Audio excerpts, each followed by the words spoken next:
Good morning, children. Today I am going to explain you class 7 geography chapter 1 environment.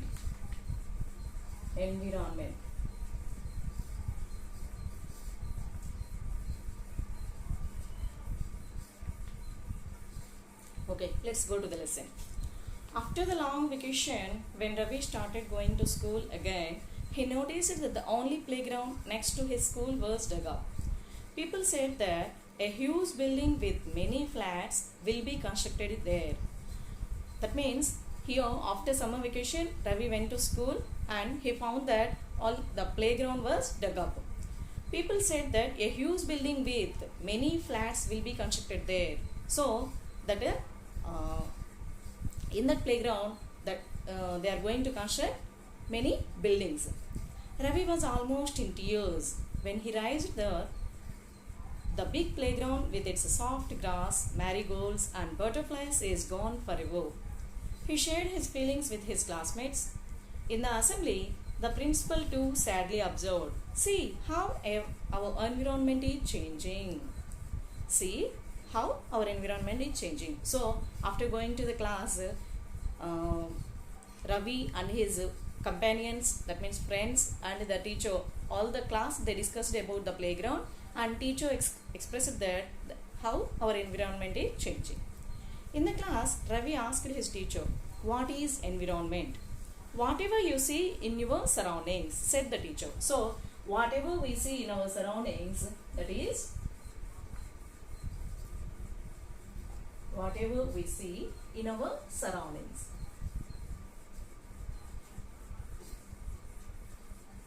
That means in the classroom, what the surroundings must be? Okay, children, teacher, classroom, blackboard and outside playground, trees. That is the environment of that school. Ravi thought aloud. That means the school building, tables, chairs in the classroom, even that open field, the road, the garbage, my friends, all are parts of our environment. Yes, said the teacher.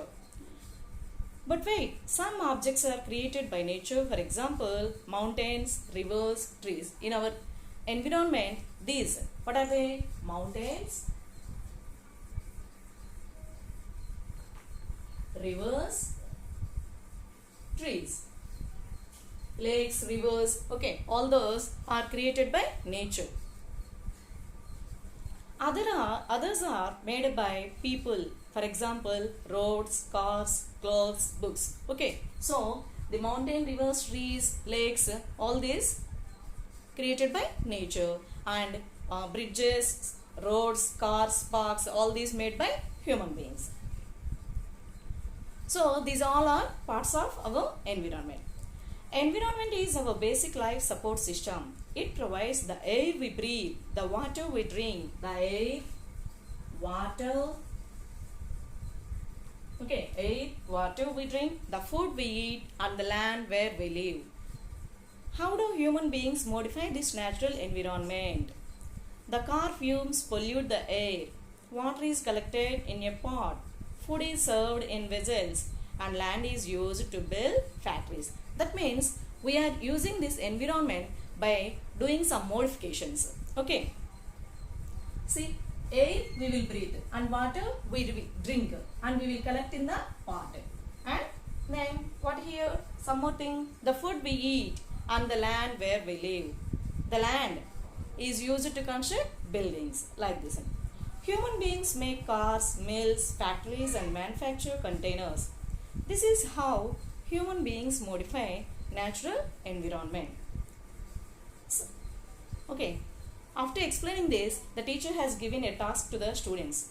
Now, work in pairs. Make a list with your classmates sitting next to you of the creations of nature and by human beings. Here, the teacher asked the children to make a list of whatever the things, the surroundings, whatever there, what are created by nature and created by human beings. So, she asked them to prepare a list. Ravi, Paranjit, Jesse, Mustafa, Asha were all excited about making the list. "Why is our environment changing?" asked Iqbal. "It's all because of our needs. They are increasing day by day. Here, what the Iqbal said, our needs are increasing day by day.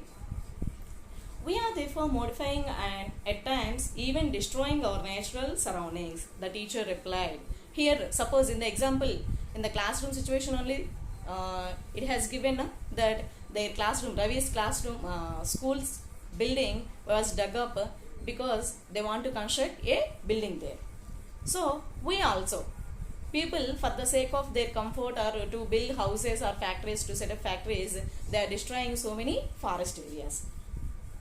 And the factories, whatever they're releasing, the polluted water, polluted gas, okay, they are polluting our environment.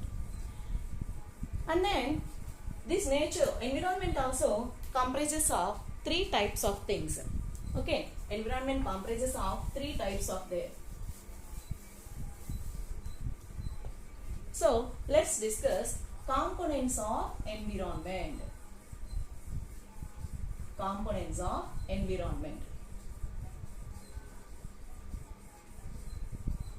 Here, components of environment comprises of three types. Okay, three types. First one is natural components. First one is natural components. Second one is human-made components. Human-made. Third one is human components. Here, natural components means air, water, okay, air, water, land, and living things.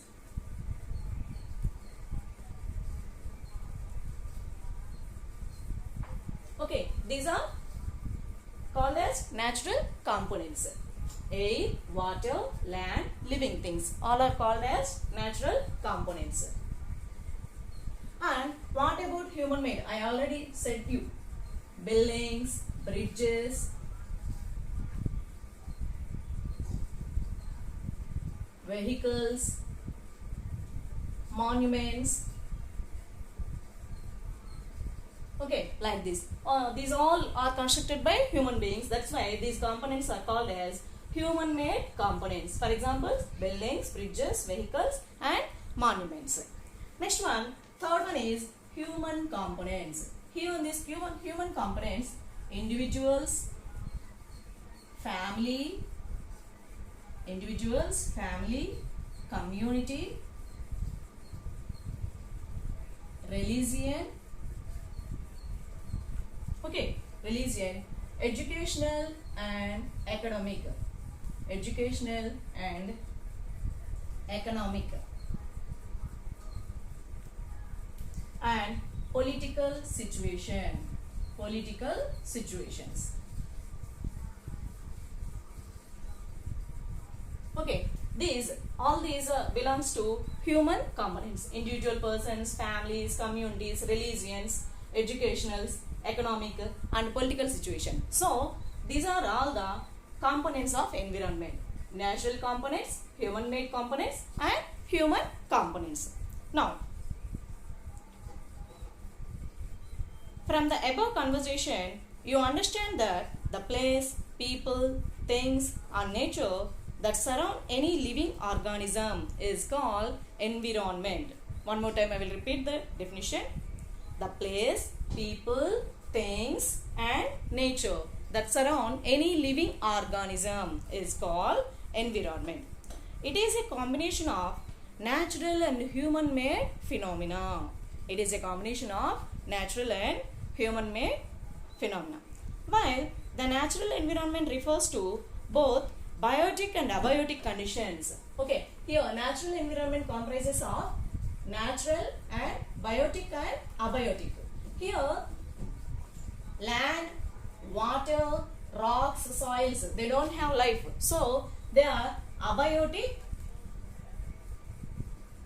things. Okay, and whereas living things means plants and animals.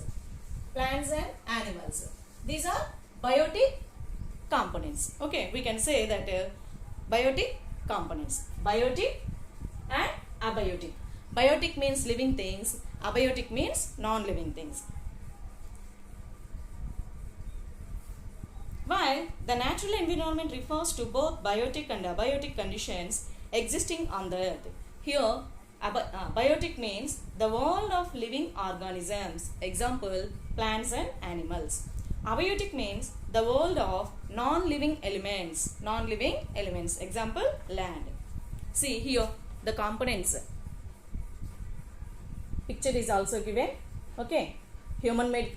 Okay, components of environment: natural, human made, and human components. Next, natural environment. Land, water, air, plants, and animals comprise the natural environment. You are familiar with the meaning of lithosphere, hydrosphere, atmosphere, and biosphere. Okay. From your previous class, let us learn some more facts about these domains. Okay, some more domains about these. What are they?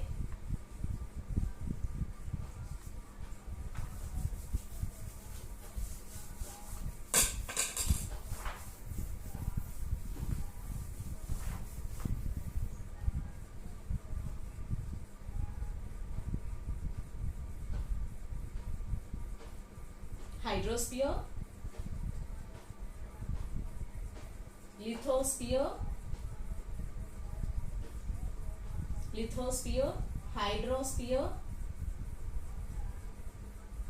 hydrosphere, and atmosphere. Okay, atmosphere and biosphere. Okay. Land, water, air, plants and animals comprise the natural environment. You are familiar with the meaning of lithosphere, hydrosphere, atmosphere and biosphere from your previous class. Let us learn some more facts about these conditions. Okay, lithosphere is the solid crust or the hard top layer of the earth. Lithosphere means nothing but land. Okay, and hydrosphere means here water. Atmosphere means air.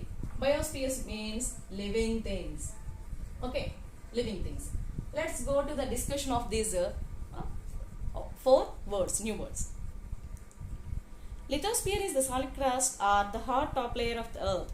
It is made up of rocks and minerals and covered by a thin layer of soil. It is an irregular surface with various landforms such as mountains, plateaus, plains, valleys, etc. Landforms are found over the continents and also on the ocean floors. Okay, on the earth, on the land only we are living, and some more land parts are there in the ocean floors also. Now, lithosphere is the domain that provides us forests, grasslands for grazing, land for agriculture and human settlements. So land means you know already our human settlements and forests and then grasslands for grazing, all these contains in lithosphere. It is also a source of mineral wealth. So this is about lithosphere. Next going to hydrosphere. Hydrosphere means here the domain of water is referred to as hydrosphere. It comprises various sources of water and different types of water bodies like rivers, lakes, seas, oceans, etc. It is essential for all living organisms. The atmosphere is the thin layer of the air that surrounds the earth. So hydrosphere over, next atmosphere. Atmosphere means nothing but air. Air contains gases now, so many gases. For example, hydrogen, nitrogen, okay, like that. The atmosphere is the thin layer of air that surrounds the earth. The gravitational force of the earth holds the atmosphere around it. It protects us from the harmful rays and scorching heat of the sun. It consists of a number of gases, dust and water vapor. So here atmosphere consists of air, water vapor and dust. Water vapor and dust also. Next. Plant and animal kingdom together makes this biosphere. Plants and animal kingdom That means I already said you, living things. Biosphere means all the living things. That means here the plants and animal kingdom. It is a narrow zone of the earth where land, water and air interact with each other to support life. So all these support each other to comprise the natural environment. So with all these lithosphere, hydrosphere, atmosphere and biosphere, all these interact with each other to support life. So the remaining part of the lesson I will explain you in the next chapter. Thank you.